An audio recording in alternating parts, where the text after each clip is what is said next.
Well, hello there. I am Drew Badger, the English Fluency Guide, and in this video, it should actually be a very interesting video. Hopefully you enjoy it. I want to talk about my biggest problem that I have as a teacher. It is actually not teaching. It is just convincing people that they can learn, especially in the way that I try to teach people. So everybody knows they can go to traditional lessons and try to remember grammar points or vocabulary, but what I try to do is actually help people learn like native speakers. But the problem is that a lot of people believe this is impossible. So even if they're living in a country, like maybe you're from Japan, but you live in the United States, you think it's impossible to learn like a native. So I want to talk about how natives learn and how actually you can learn not only like a native, but you can actually learn faster than a native if you learn in a systematic way. So hopefully this is exciting for you. This video just came about. I was talking with my wife actually about our own daughters. So my younger daughter, she's now 1.5 years old, actually a little bit older, yeah, about 1.5. But she's already speaking and saying sentences in Japanese and English. She really likes to say, "Oh my goodness." I don't know why she picked that up, but I think it was just a kind of funny expression for her when we were using it around the house, but she likes to say that. Anyway, so I want to talk very quickly about how actually kids learn, and this should make more sense for you learning native or kind of learning the native way if you'd like to communicate like a native speaker. And the reason this is so important is because you can kind of memorize a lot of words and grammar and do that pretty quickly, but the problem is that when you try to get into a conversation, you forget everything, and so there's like basically what I call the fluency gap, and so you're kind of stuck here because it's really impossible for you to get across that. You know a lot of English, but you can't speak. So let me just explain with a few quick stories about how kids learn. I want to make this very simple so you understand this and so you believe that you actually can learn like a native. Because once you believe that, whether you're learning with me or you're learning independently, you'll become a fluent speaker much faster. So the first story, I just want to give a very quick example about this, just using the word daddy, because this is something that both of my daughters can use. Obviously, my older daughter is over 5 years old now. It's amazing if you have been following the channel for a while and you've seen Aria maybe grow up a little bit in the few videos that I've released, but just this word, daddy. So the first lesson I want to teach you about how to learn like a native is how actually kids are thinking, how the mind is trying to process information when it hears it, and how it's different from what people do in a classroom. Now, a native speaker doesn't have any language to translate from. So a young child is trying to learn the language. They want to understand what's happening. They want to communicate, but they have no real lesson that's trying to do what most people would do in a traditional classroom, which is translate from one language into another language. Now, what a child or what children are doing, they're actually connecting sounds, S-O-U-N-D-S, sounds and meaning. So this is very simple because that's all they can do. So they're kind of getting sounds, and this could be sounds, even something as simple as hi, and they're connecting that with meaning, basically the situation or when you would use a particular sound. So again, the difference here, very simply, if I'm, again, just to use the Japanese example, I'm a Japanese person trying to learn English, I would learn a word in Japanese. Just might draw that quickly, and I'm going to translate that into English. Now, I would learn it, but this is different from acquiring a language, which is what a child is doing. So they're actually making the language their own by integrating the sounds with meaning into a kind of a larger puzzle about how the language works. Now, the tricky thing about learning languages as a young child is there are many things that you have to learn, just kind of how to think, but you're not learning the language really in a systematic way. Most parents are just kind of using whatever language, and maybe they're not thinking so much about how to teach in a systematic way. They're teaching lots of different things, and it's really up to a child to begin making these connections. And the faster they can do that, the faster they can learn to understand and then communicate and express themselves. So in the case of daddy, you can just look at like my own younger daughter, Noelle. So Noelle looks at me and she calls me daddy. But she really doesn't understand what that means. It's again, when I explain in videos, I think I have a lesson a few videos ago talking about triangulation, because you really need kind of like 3 points of meaning to understand something. So if I just say, like in this case, you've got the word daddy and me, so the actual person there, she's connecting these two things, but that's not really a very strong, I don't know what's the best way to describe that, but it's not as strong as having like another thing here or another one, where you've got more bits of information that really make this meaning clear. So she's hearing the word daddy, the sound, and she doesn't really understand anything about vocabulary or grammar. She's not really thinking about it consciously and logically about that, but she's connecting that, and she looks at me and she's saying daddy. Now, if you're learning a language as an adult and you try to learn that way, if I just come into the room and I say, oh, like I just say the word daddy, you don't know if that's my name or if that's some kind of title or something else. So again, Noelle and any child, when they learn something like mommy or daddy, because she hears Aria or my wife or other people using that word when they're talking about me. But again, she doesn't know really what that means. It's not until either she gets old enough for me to explain that and for her to understand that this is a relationship and not my name, or she sees other people, like if she goes to the park and she sees other kids also using that same word to talk about their own father. So once that happens, this is where the triangulation that I talk about comes into play.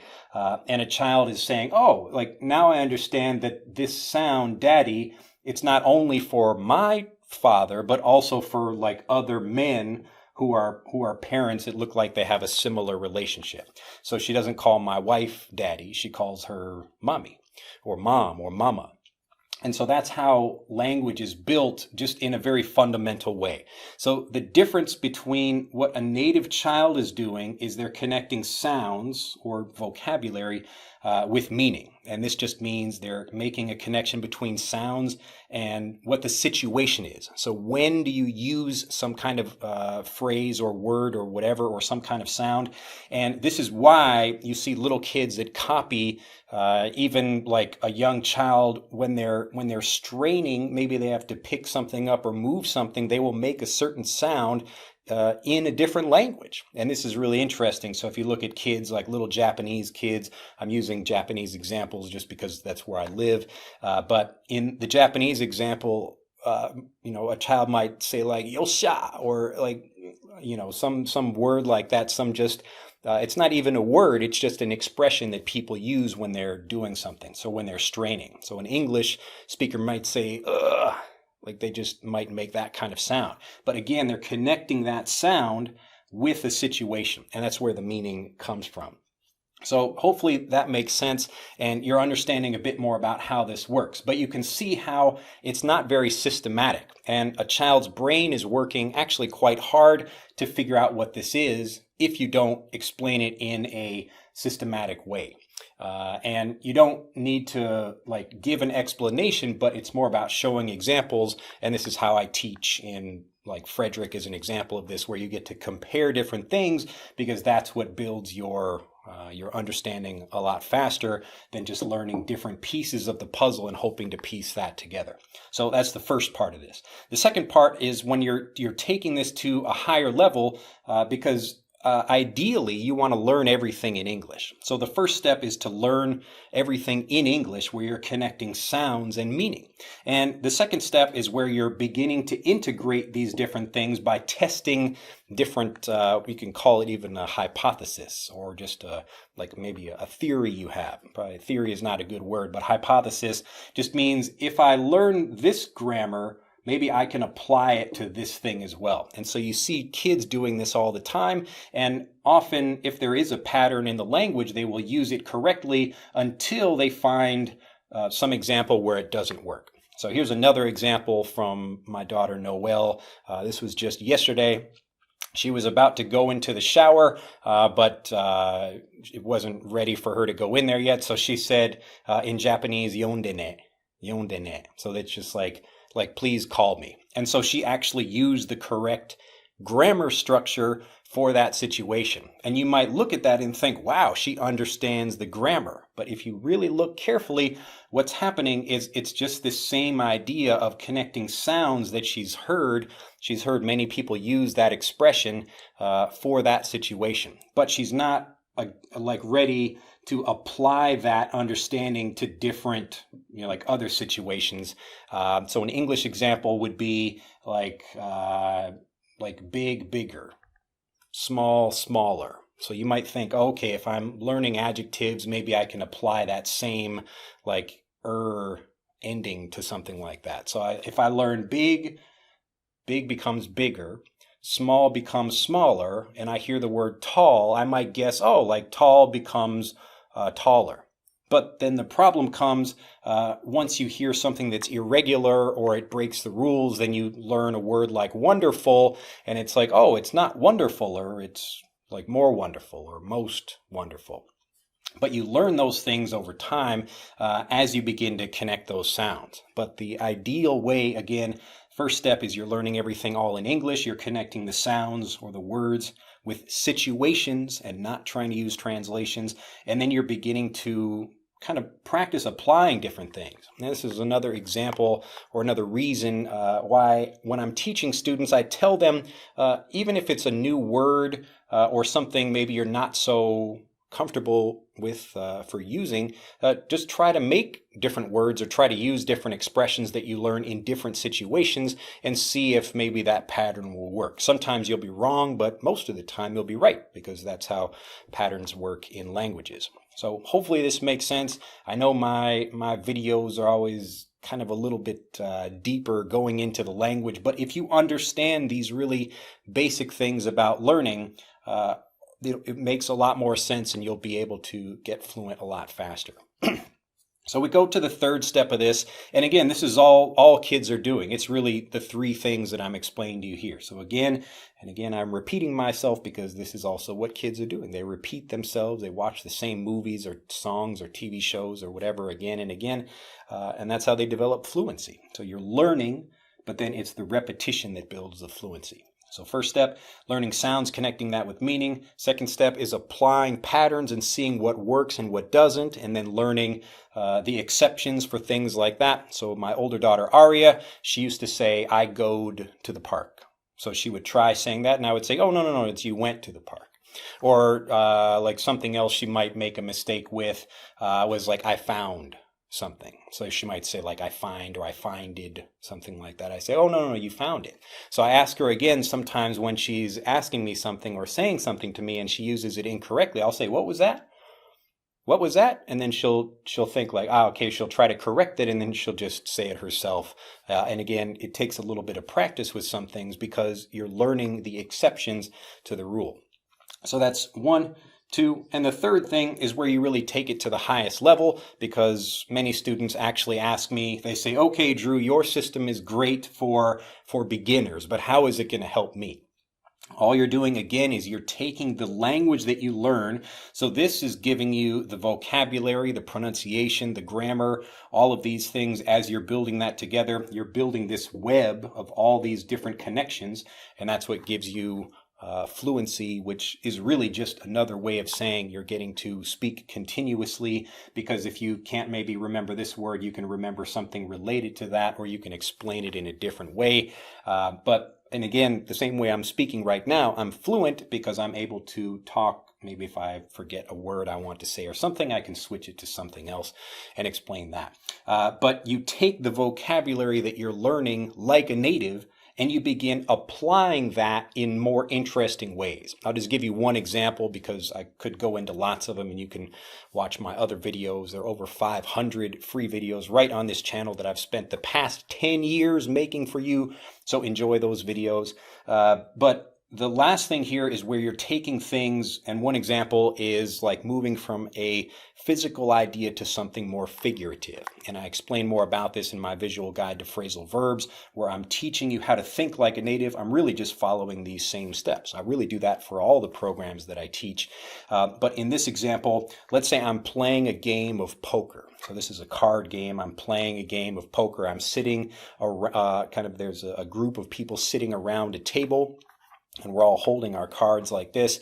And in this particular game, instead of keeping my cards on the table and just looking them like that, I'm really holding them up very close so no one can see what I'm doing. So sometimes you'll play cards and you'll see people holding their cards very close to their chest like that. So this is just a physical idea. And if I'm explaining this same thing to my daughter, I would explain it to her in the same way.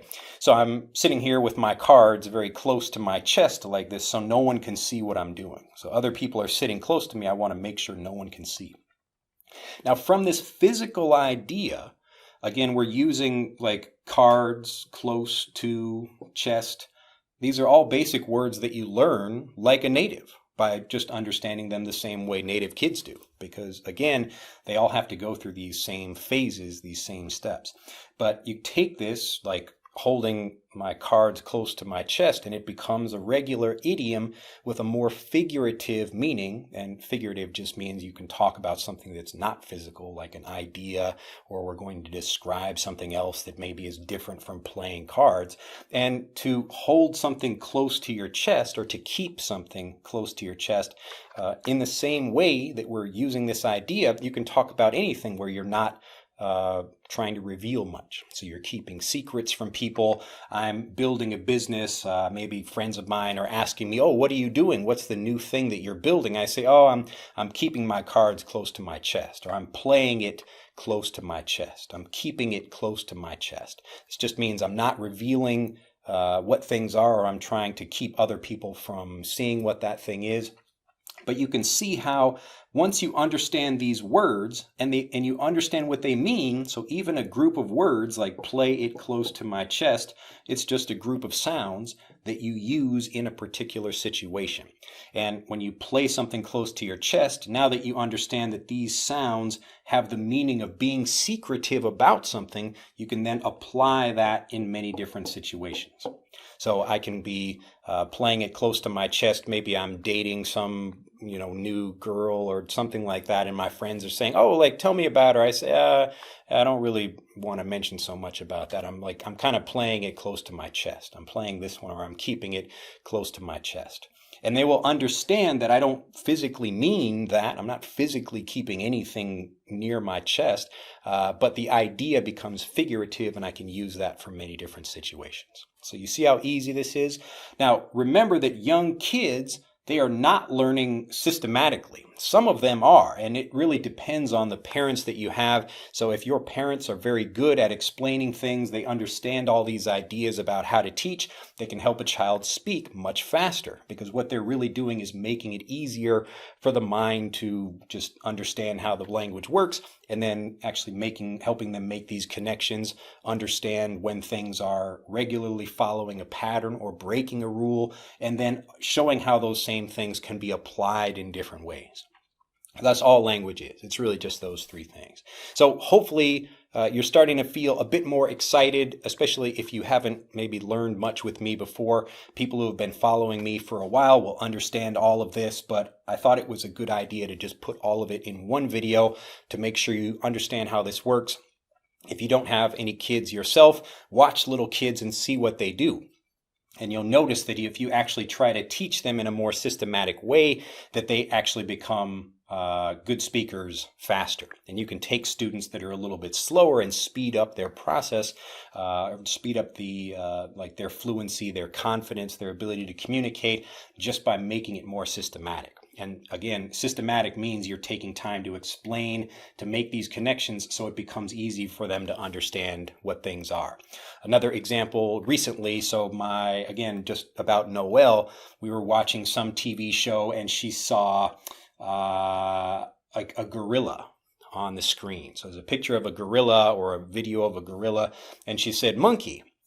And I said, oh no, that's a gorilla. But to a child, that like logic doesn't make any sense to them. So I knew, like as a systematic teacher teaching my own child, I have to think, let me show her some pictures. So I actually took her to my computer and I showed her some different pictures of things. I said, okay, we're going to look at this picture, this picture, this picture, this picture, this picture. And then it's like a very simple game that you, maybe even a show like Sesame Street will have something like this. So Sesame Street will give you like 4 pictures and they'll sing this song. I don't know if they do this now, but when I was a kid and watched, they would say, which one of these things is not like the other? So they would have maybe an apple, an orange, a banana, and I don't know, some skis. And so you would look at that and think, okay, what's similar with these 3 but different from that? Now, interestingly, you could probably find a way to make a connection between all of those things, but it's kind of an obvious thing they're looking for.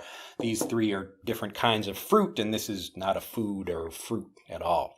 So kids are thinking about things in this way. We all are. We are doing this all the time, but we make it more difficult when we try to use translations and try to force your mind to remember something. And this is a really big principle that most teachers and schools are just not teaching because I don't know why people forget this, but most people hate being told what to do or what to think. And so if you tell your child, especially if you have children, you say, don't do that, they're thinking, okay, I want to do that now. Even if you just, for some reason make them stop doing something, they'll just want to continue doing it because you told them not to do it. It's really weird, but this is how people think. So if you understand these ideas, it becomes a lot easier to teach. So when I showed Aria, or when I showed Noelle different pictures of animals, it was easier for her to understand what I mean by that. What do I mean by gorilla? What do I mean by a monkey? So then we can show something else or show it at a different time. Like if we show, if a child doesn't understand something, you might show a picture of a gorilla and they say gorilla. And then you show a monkey and then they say gorilla again. So you think, okay, they don't know the difference between a monkey and a gorilla, which is, that's actually a pretty complex idea for a child to understand. But you can tell their level of understanding by showing them something else. So she saw a little bit later a bear and she said, oh, that looks like a monkey. So she saw a bear and she said monkey. So I'm thinking, oh, she's actually has like a kind of broader understanding of the word monkey as like animal or, some kind of something that looks like this, rather than something else. So part of it is just the brain developing, but also just understanding language learning from the perspective of the learner, not from you as a teacher trying to teach something. It's this understanding that helps you teach a child much faster.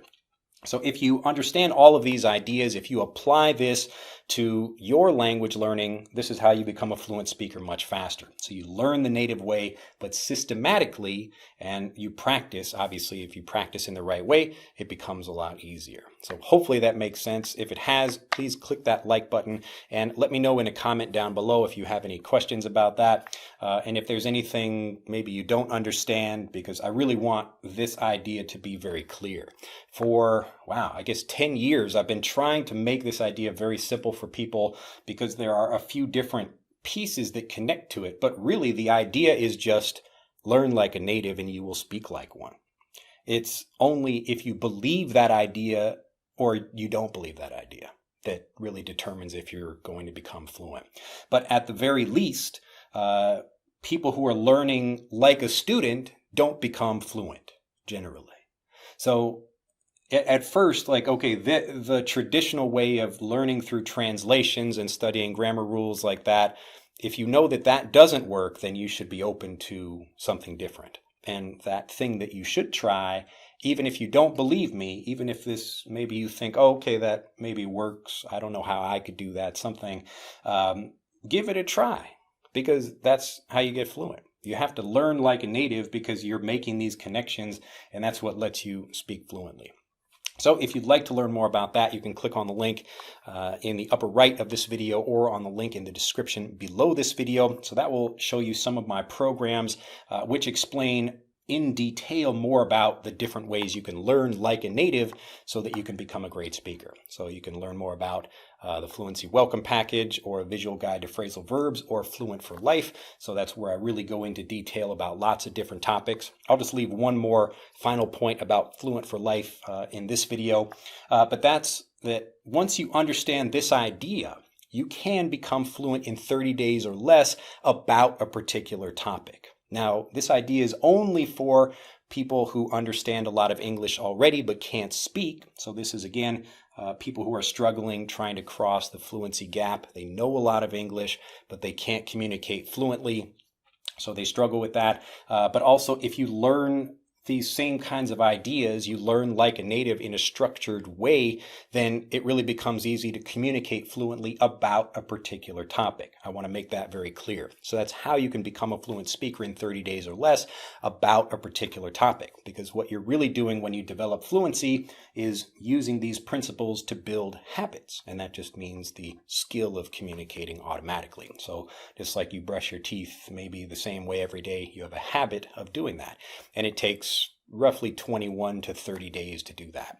So if you can build fluency in a particular topic, which is useful because most people don't talk about every topic anyway, you talk about particular things and maybe talk about for your job or about your family life or something like that. But most people are not talking about everything. And that's why you don't need to know everything or every word or every phrase to be a fluent speaker. And this is, again, why children, my daughter Aria, 5 years old, doesn't know a lot of words, but she communicates fluently for the topics that she speaks about. So if you remember that idea, you can become a fluent speaker in 30 days or less about a particular topic, and then you just apply this same system again and again for different topics. And that's how you become a great speaker. Anyway, if you'd like to learn more about that, that's in Fluent for Life specifically, but you can learn, again, this same way that I'm teaching and learning, helping people learn like a native, but faster than that because it's a systematic approach, actually helping people understand, make connections, and then become fluent much faster because you're not just teaching them random things and hoping they understand it. If that makes sense, again, click that like button, post a comment down below, and click on the link in the upper right of this video or on the link in the description below this video. And I'll see you in the next video. Bye-bye. 1. Click on this link to subscribe to my YouTube channel for over 500 free videos. 2. Click on this link to download my #1 ebook guide to fast fluency free. And 3. Click here to watch the most popular video on English fluency here on YouTube.